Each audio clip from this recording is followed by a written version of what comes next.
People stay in jobs way too long. They work for bad bosses. They work in negative environments. They don't get paid enough.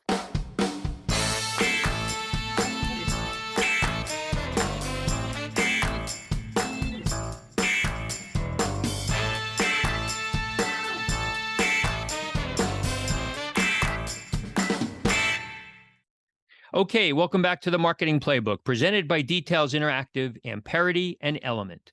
Here, you'll take away 3 game-winning marketing plays every episode to take back to your team.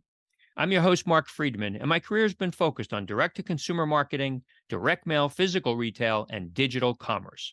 This is episode number 88, and today's guest is Jessica Jensen. Jessica is the Chief Marketing Officer at Indeed, the #1 job site in the world. And she's also worked with many of the most well-known brands that you've heard of, including Facebook, Yahoo, and Apple. She offers some great insights, not only with respect to the work that she's done, but how she has navigated an amazing career and some challenges along the way. And you might also learn some new words for your vocabulary at the opening of the show. Before we get started, a quick thank you, as always, to Max Brandstetter of the Wow Business Growth Podcast for producing this episode. You can reach him at max@maxpodcasting.com to help bring your podcast to life. Let's open the playbook. Ready, break. Well, hello, everyone. Thank you for joining the Marketing Playbook podcast. Today, I'm joined by Jessica Jensen, who's the Chief Marketing Officer at Indeed. She's responsible for brand, communication, product, and acquisition marketing globally. Before joining Indeed, Jessica was CMO at OpenTable. And prior to that, she led B2B marketing for Facebook, Instagram, Messenger, and other meta platforms. She's held her leadership roles at Apple and Yahoo and started her professional career at the Boston Consulting Group. That's quite an array of well-known consumer brands. Jessica, welcome to the show. Thank you so much for having me. I appreciate it. Whenever I hear that list, I'm like, yep, I'm old. Well, yeah, I've been there, and people that have listened to the show know, usually I welcome the guest off air, and today was no different. And Jessica and I were starting, and I had a little momentary problem with my mouse, and I said it went kablooey, and then she used the word kerfuffle, and then somehow tomfoolery came into it. So maybe those are only words that people with some experience would know. We will keep them alive. It is our journey. It is our mission. We must. Okay. Well, we get started on this show all the time asking the guest about their first story, kind of where they grew up, anything that, in their upbringing that might have suggested where their career path would go. Can you tell us a little bit about that? Born and raised in Kansas City, Kansas. And my parents are also native Kansans. And my dad is a painter who became a creative director and then ran an ad agency. And my mother was a speech and communications professor. So lo and behold, advertising, communications, art, and language have stuck with me throughout my life. I didn't think I would end up in the family business, but indeed I have. And I used to work on jingles and ad copy with my dad at the dinner table, and he still sends me notes on my ads. So it's a very fond family fellowship. Oh, that's a nice story. We will go through that career a bit, but one of the things as I was prepping, and I reach out to all of my own guests and cultivate folks that I'm interested in speaking to. What kind of pressure is there, or has there been, in working for perhaps some of the most known consumer brands out there? Yeah, I would say it's both an honor and very exciting, and surely there's pressure as well. I mean, working at a place like Apple, which has incredibly strong brand stewardship and very concentrated power structures around decision making. Or, when I was there, it's been a few years now, but sure. I mean, you felt like if you stepped outside of the box of what was considered right for Apple, the response would be swift and strong. And then the pressure, I would say, at Facebook was different. When I was there in the early days, it was the Facebook Blue app. And then we bought Instagram and built Messenger and bought WhatsApp and built Workplace. And so we went from one brand to a family of brands. And then, of course, Cambridge Analytica was very relaxing. Uh, so went through all of that, soul searching, really, really challenging external scrutiny and response. The pressures changed over time in my role there. The reason I and other people work for big brands, and is that, you get to be thrown into the crucible of social scrutiny and trying to drive a boat in a positive direction. And there, winds and tides come in a lot of different forms. You mentioned right for Apple. I think brands, there's different flavors of brands. There are brands that think they're brands, but maybe are not. And then there are brands that truly are. And in my mind, a brand is that when you see an ad, you see a voice, you see content, you know from whom it's coming.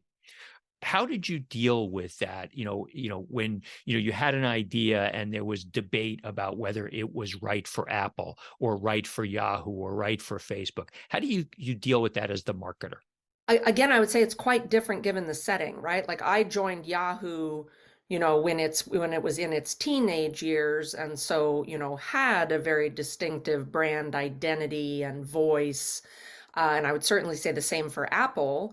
Whereas when I was at Facebook, many of these brands we were building from nothing. And so, what was the voice and the brand of Facebook Messenger, as opposed to then acquiring an Instagram, which had at that time a fairly small audience compared to what it's gotten to, but a very definitive point of view on the brand, on being kind of an art house among photo apps. And so I've dealt with situations where the founders of Instagram, the founders of WhatsApp were brought into the Facebook family, or now the Meta family, and they had very strong conceptions of what their brands were and should be. But then we had to help them morph those brands to become accessible to 2 billion people, 3 billion people, right? And Instagram in its early days really thought of itself as a highly curated, highly artistically controlled setting. And in order to reach 2 billion people and tens of billions of dollars in advertising money, we had to, in some cases, relax those standards and make it more democratic and less artistically judgmental.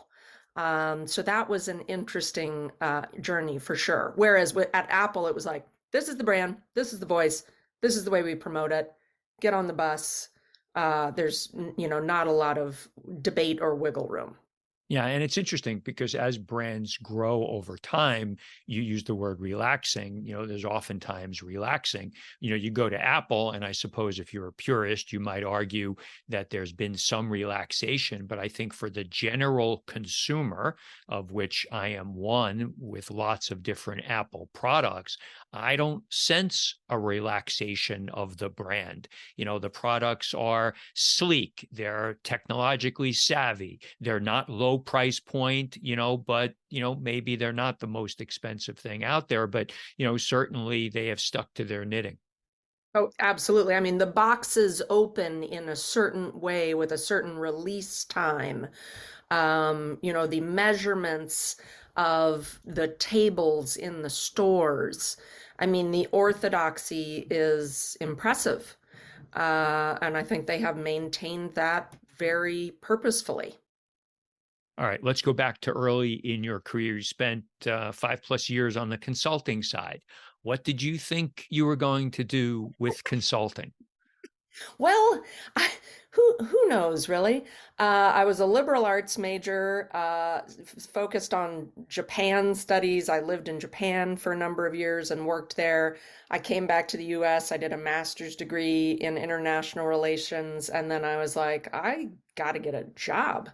And BCG was interviewing and McKinsey was interviewing, and so I went, and it was really a flyer for me. I mean, I think at that time I was like, what is business? What is consulting? Is that, I have no idea. But I think I viewed it as an educational opportunity, right? And like I would get a variety of industries, a variety of business problems to work on, and some really smart colleagues.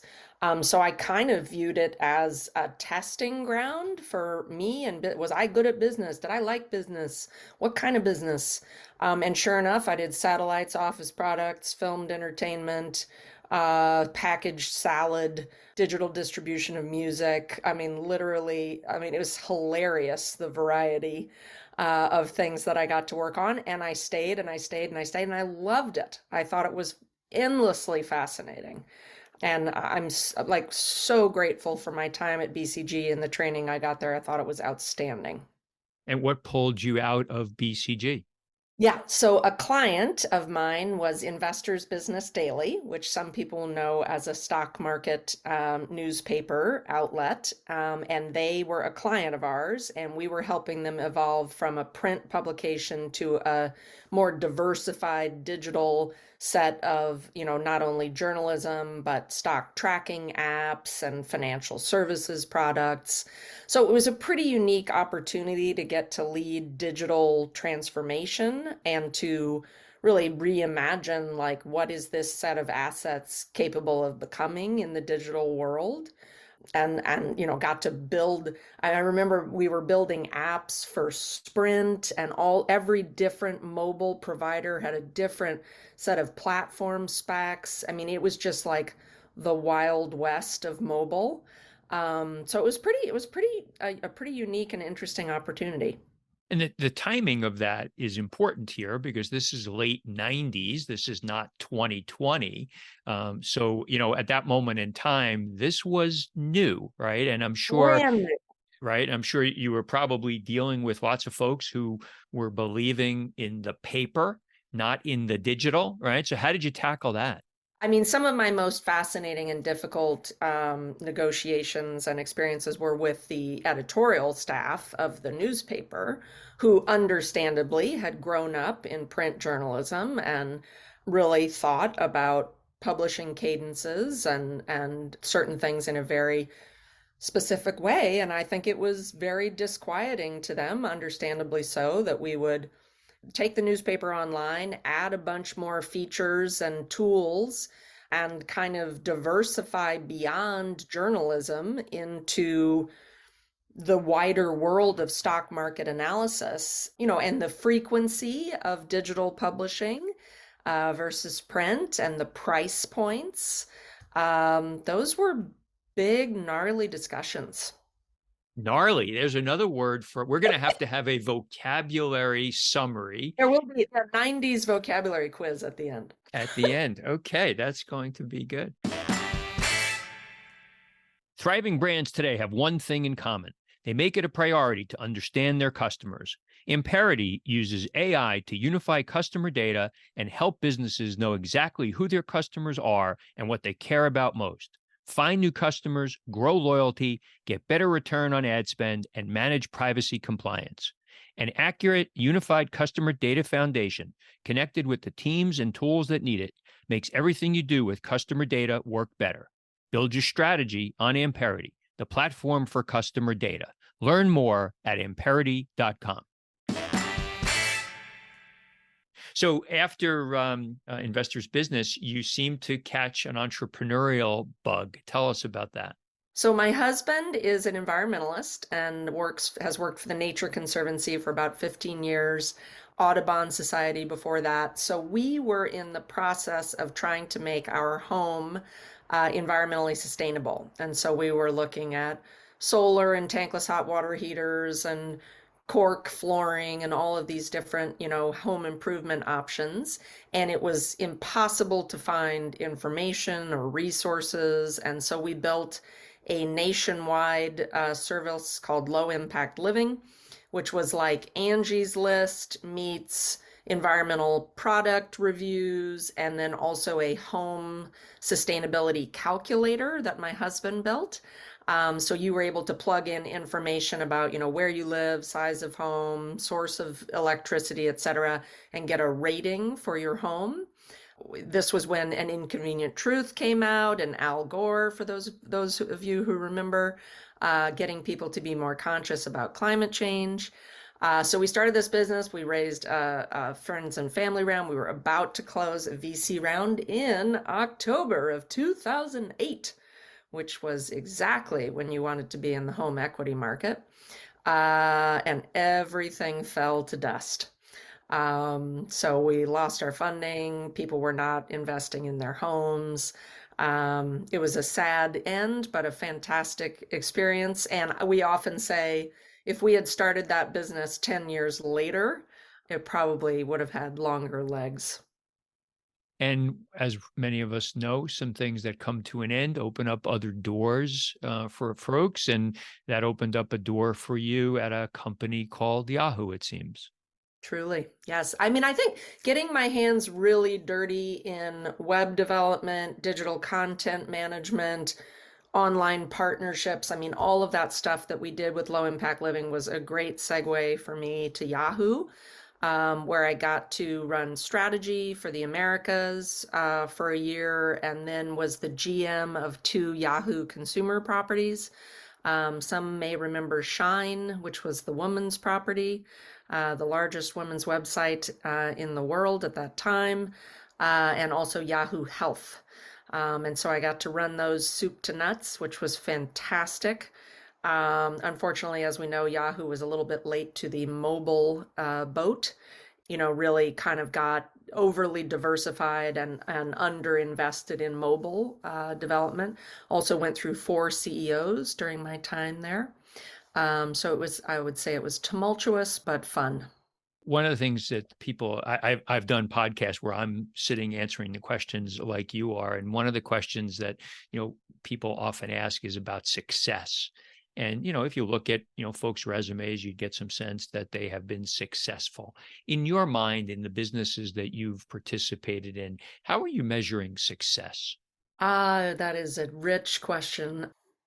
If I look back over my career, I've had so many hills and valleys and sideways movements, and my own success, I would have a very nuanced description of. I think in business, I've had the pleasure of working on primarily internet businesses over the last 20 something years, capturing consumer mind share and passion. And consumers can be businesses or consumers or humans of any stripe, and really driving share growth and revenue growth at a profitable level. I've worked for companies that have not focused on profitability enough. I think those measures are pretty ubiquitous and clear, but fundamentally the product or the service has to capture people's passion. And I worked at Open Table for a long time, one of the longest serving consumer internet brands and B2B brands, with a very passionate and loyal following. Obviously, COVID was not kind to the dining industry, but people adore Open Table, and it has had a very long run. I would say success in my own life and my own career, I would say it is the older I get, the more I realize that I have made so many mistakes. I have learned from so many people, and the most humble and kind and generous leaders that I've gotten to work with have taught me that human kindness is really the only thing. I mean, you can run an amazing business, and if people despise the culture and are miserable working there, you are not winning in the long run. And I'm unwilling to work in an environment with people who are not kind and giving, also driven and smart and exciting, but fundamentally kind. And so I think if you'd asked me 15 years ago, I was, hard charging business, ex-BCG, trying to eat as many opportunities as possible. And now that I'm in my 50s, I still love to drive growth, but if we can't do it with human generosity, what are we really doing? That's great. One of the things in the show, we do a quick summary at the end, three key takeaways that people can take back to their business or personal lives. And you just teed up one of those for me. So thank you for making my job a little bit easier. Some time at Yahoo, and then you move on to Apple. And I wasn't familiar with you were director of product IAD. What was that product? So this is one of the funniest stories of my whole career. I knew a guy who his wife and I worked together at Yahoo, and we'd become friendly, and he's a tech guy, and he called me up and he's like, "Hey, Jess, I'm at this new business at Apple called iAd, and it's the mobile advertising division of Apple. They bought a mobile ad platform, brought it into Apple, and we're trying to build it out, and we've got a huge new product that we're working to launch, and we want you to come lead product marketing for that, and I can't tell you what it is." So classic Apple. For anybody who's gone through any processes there, I mean, you show up and you interview for a job that does not have a job description, and it's, everything is secret, and it's project N47 and 57AZ, and you're disclosed on that and he's disclosed on that, and you're never to talk about the Venn diagram overlap that does or does not exist between those things, and would you like the job? And I said, this is so weird and so interesting, and I really trust this guy, and I'm just going to take a flyer. Like, I was like, I mean, how many opportunities to get to work at Apple? That sounds fascinating. I got my security clearance at Apple, which it's really has some amazing similarities to the Pentagon, and but worked on building an ad platform there, which is now a very thriving business. We launched a product that some people may recall called iTunes Radio, which was an ad-supported radio product to compete with Spotify and Pandora. Unfortunately, it was not successful as a consumer product, and so they ended up shutting it down. But I mean, I learned so much about product development and brand consistency and the music industry. It was totally fascinating. As a outsider, it feels like nobody ever leaves Apple, right? And I guess people do, and you did. But was there and we'll talk about where you went. You'll tell us about why you left. But was there this force keeping you there because it was Apple? Now my experience at Apple is now what, 7, 8, 9 years old. I can't even, everything flows together. It's been a minute, but I mean, I think when I was there, you either wanted to be part of the Apple system and its dogma or not, right? And there were very strict controls on who you could talk to about what things. And I certainly would not have described it as an open or collaborative environment. There were also no women on the executive team when I was there. So it was an extremely hierarchical company run by 5 very powerful white men who had been there for a very long time. And that system worked extremely well for them. And there were a lot of people who adored, understandably, Apple products, Apple design, Apple innovation, and were very happy to accept a culture that was rigid and controlling. And that's just not that's not my style. It's not who I am. So I didn't fit with Apple. Apple didn't fit with me. But I'm thrilled I had that experience. Element is an award-winning advertising agency optimizing e-commerce campaigns around profit. In fact, they've helped 13 of their customers get acquired, with one selling for nearly $800 million and one that IPO'd recently. Plus, they were ranked as the 12th fastest growing agency in the world by Adweek. If you're an e-commerce business that needs help scaling your ads profitably, check them out at element.com, spelled ELUMYNT.com.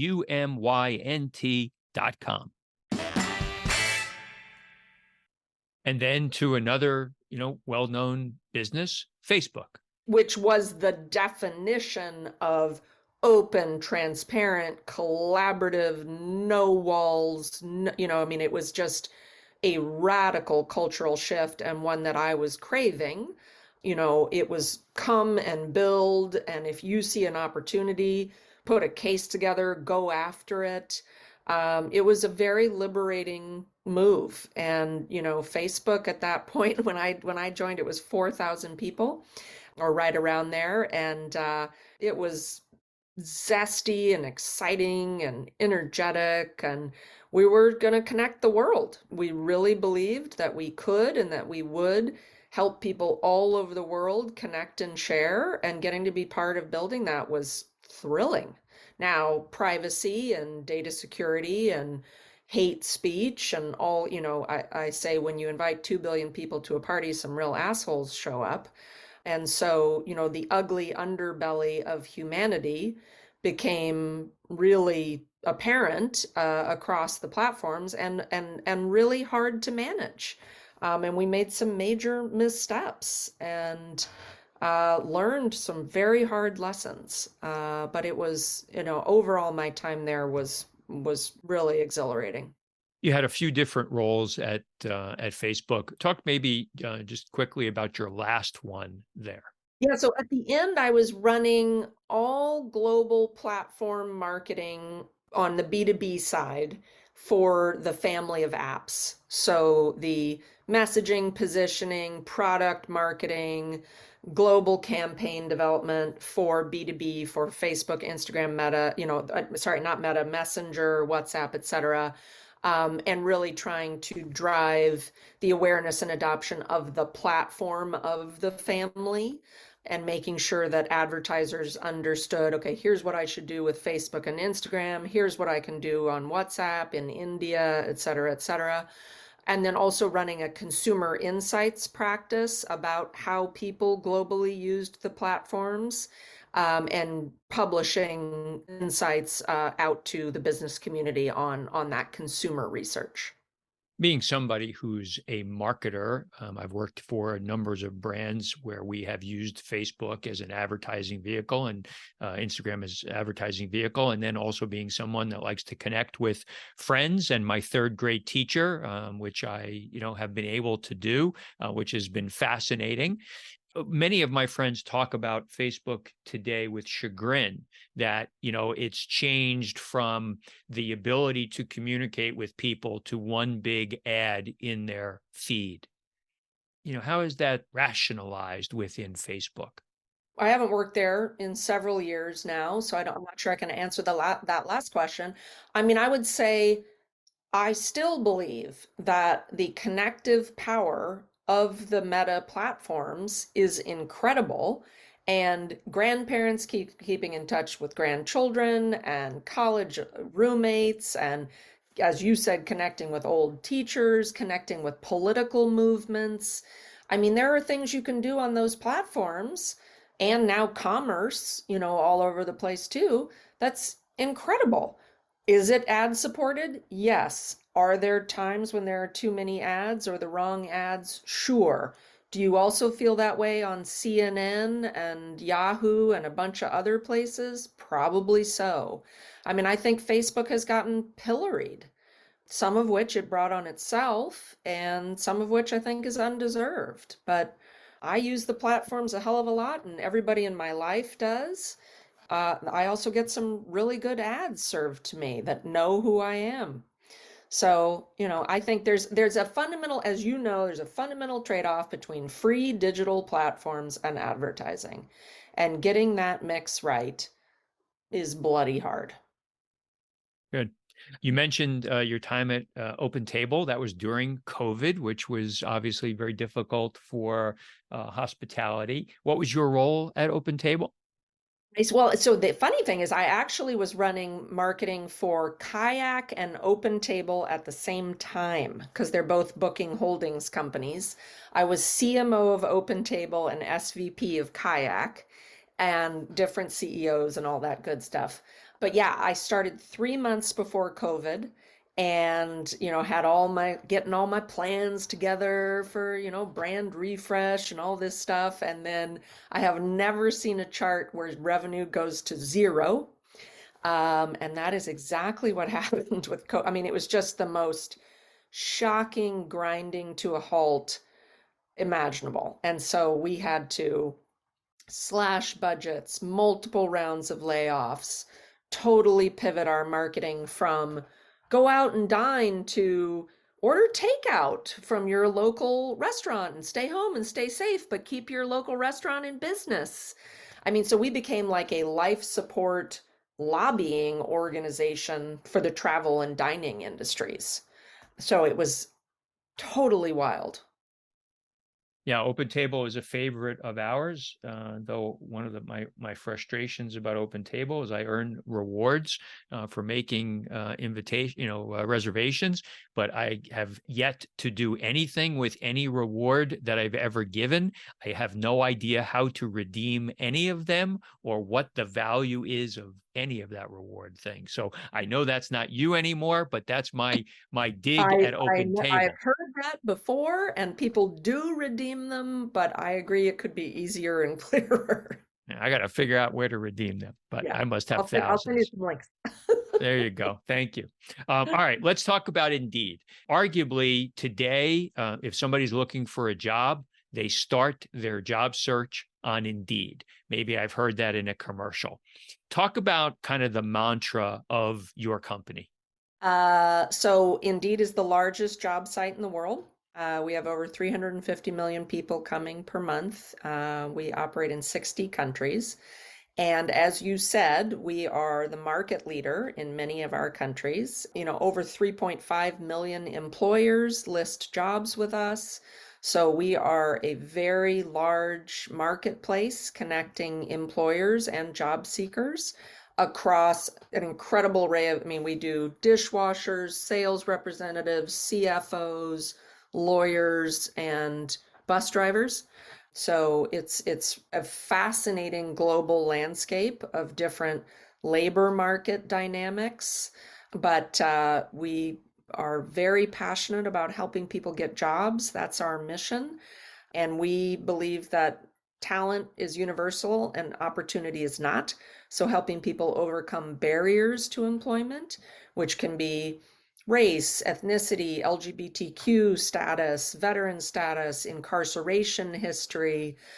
So we have a number of programs targeting groups of job seekers and helping them connect with employers, build resumes, learn interviewing skills, and get access to opportunities they wouldn't otherwise have. You talked earlier about, wanting to work for good people and people that you can, rely on and, not the screamers and the yellers. You didn't say that, but, that's kind of what I was listening to. When people are looking for work, there's a certain amount of empathy that people need to show them. Is that something that an Indeed can do as a tool, as a device to help people find jobs, to have empathy for the job seekers? I love that point, and yes, definitely. So we provide a lot of coaching materials to employers. There are 70 million people in the United States with an incarceration record, and that is a huge barrier to employment. And so helping employers understand that people deserve a second chance and a third chance, and that skills people have prior to incarceration or gained during incarceration should be understood and counted. Pay transparency, helping employers understand that people need to be able to understand what kind of money they can make and publishing those ranges. We actually did an advertising campaign around helping employers understand how to interview LGBTQ and particularly trans people, like, asking people for their pronouns and, what kinds of questions could you, should you ask or not. And so I think empathy is a huge through line through so much of what we try to help employers embrace, but then also that we communicate in our marketing. You've had a number of different roles in some great companies. And, I think we get a lot of folks that listen to this show that are early in their career. They're trying to figure out when it's right to make a job change. Does your company help people, think about when it's the right time to make a job change? Absolutely. So we provide a lot of content and coaching information to people to say, okay, you've had this kind of job in this kind of organization for this time. Do you know that you could leverage those skills into this kind of career or job? Do you know that you could be making more money in this area? So definitely we are trying to provide education and guidance to people, to help them make changes. And I'll say from my own observation and in my life and what I've seen, people stay in jobs way too long. They work for bad bosses. They work in negative environments. They don't get paid enough. So I always encourage people to lift your head up, look out. And if you're in a great job, in a great company, lucky you, have a great time. But it takes, in my life, I've had to try on a lot of sweaters. And I think that I've learned more doing that and found the kind of people and organization and culture I want to work in. So I definitely think, I mean, and I will say particularly women, I think feel kind of more loyalty or commitment. And so the number of women I talk to are like, I've been in this job 7 years and my boss will never promote me and I'm not learning and I'm not making what I should. Get out, go. And certainly economic conditions change, and that's easier said than done at various times. But most people get stuck. Great insights. Great insights. This has been a lot of fun listening to you talk about your background, Jessica. Thank you so much. So we are down to what we call the 2-minute drill: 7 questions, 1-word answer. Are you ready? I hope so. A brand that you admire or that inspires you. Patagonia, Favorite app on your phone. Instagram, Last website other than Amazon that you shopped from. Etsy, Something that you're not good at but wish that you were. piano, Charitable organization that you're passionate about. Planned Parenthood, If you had one superpower, what would it be? patience, And other than family, what's your most prized possession? two Shih Tzus. Okay, well, I was going to say that you're the first person in 90 shows to do all 7 questions with word answers, but you blew it on the I last failed. one. I failed on the last question because I can't pick a Shih Tzu. Jessica, where can people reach out to you on social media should they be interested to do so? Yeah, I'm on Instagram, Facebook, LinkedIn. You can send me an email, jjensen@indeed.com. Love hearing from people. I'm a big social connector, so anyone who's interested in jobs, labor markets, marketing, love to hear from you. And I will tell you, folks, I did not know Jessica before I reached out to her on LinkedIn to ask her to be a guest on my show, and she was very gracious. She connected with me, and we set this up, and I'm really glad that you did. So thank Oh, you. I'm so glad we did too. Thank you, Mark. This is a hoot. All right. Well, you have a good rest of the year. I should have said we recorded this on Cyber Monday while most retailers are out there checking their sales. We were sitting here having a very nice conversation. So thank you again, and you have a good rest of the year. Great holiday season and You Happy New too. Year when you get there. Thank you very much. Take care. That's it. Today's game ball goes to Jessica Jensen for coming on the Marketing Playbook. To me, today's 3 game-winning marketing plays were as follows. Number 1, the word is empathy. When people are looking for a new job, they sometimes need help networking. They need ideas about how best to search, and they also need some empathy. Unfortunately, many employers that are looking to fill roles, along with recruiters, forget that there are people sitting behind those applications and resumes. So if your approach to help someone, think about how that could be you someday and show them the empathy that they may need at that time. This also ties into Jessica's call out about human kindness. Whether you are the owner of a company or you have people working for you, treat them with the respect that they deserve and the way that you want to be treated. And number two, when one door closes, another one opens. Jessica spoke about the business that she and her husband started, Low Impact Living, a sustainability concept that was impacted by the recession in 2008. She used that as a great learning opportunity, but she picked herself back up and found other ways to continue her career. So if you find yourself in a similar position, don't give up. The next opportunity is often better than the one that you just had. And number three, we hear the term brand often in marketing, but what is a brand? If you search on the definition, a brand is the collective impact or lasting impression from all that is seen, heard, or experienced by customers who come into contact with a company and its products and services. It's the most critical asset that a company can have.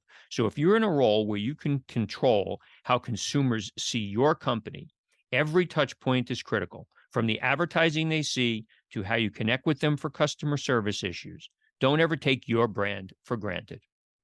Thank you, Playbook marketers, for listening to another episode. If you want to check out more pages of the Marketing Playbook, make sure to subscribe on your favorite podcast spot and leave us a 5-star review on Apple Podcasts. Until next time, the devil is in the details.